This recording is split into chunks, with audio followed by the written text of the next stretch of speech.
வந்தே மாதரம். மேன்மைப்படுவாய் மனமே கேள், விண்ணின் இடிமுன் விழுந்தாலும் பான்மை தவறி நடுங்காதே, பயத்தால் பலனேதும் இல்லை. அச்சமில்லை அமுங்குதலிலே, நாணமில்லை நடுங்குதலிலே, பாவமில்லை பதுங்குதலிலே. எது நேரினும் இடர்பட மாட்டோம், அண்டம் சிதறினாலும் அஞ்ச மாட்டோம், கடல் பொங்கி எழுந்தாலும் கலங்க மாட்டோம்.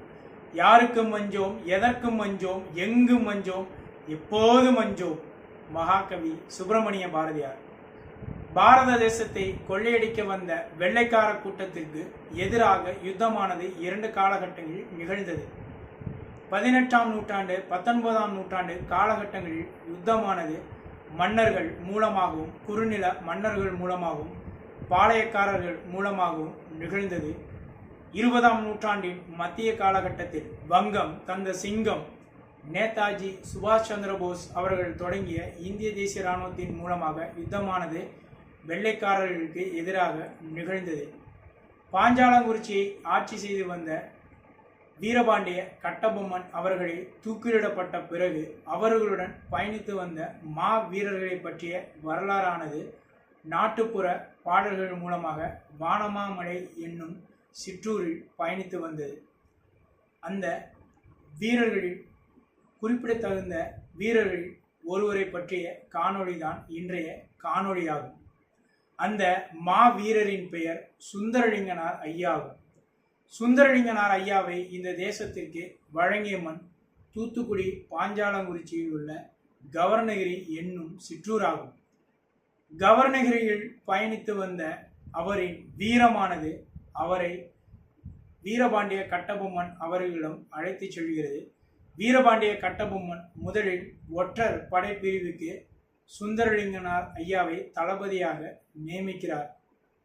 சில காலங்களில் அவரின் வீரத்தால் மகிழ்வடைந்த வீரபாண்டிய கட்டபொம்மன் அவரை மொத்த படைப்பிரிவுக்கும் தளபதியாக நியமிக்கிறார். மேலும் ஆயுத கிடங்கும் தானிய கிடங்கும் மாவீரர் சுந்தரலிங்கனார் ஐயாவின் கட்டுப்பாட்டிற்கு செல்கிறது.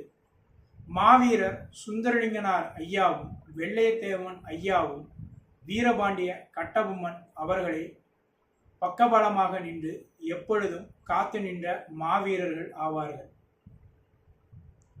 ராமநாதபுரத்திற்கு ஜாக்சனை வீரபாண்டிய கட்டபொம்மன் சந்திக்க சென்ற பொழுது அவருடன் சுந்தரலிங்கனார் ஐயாவும் இருந்திருக்கிறார்.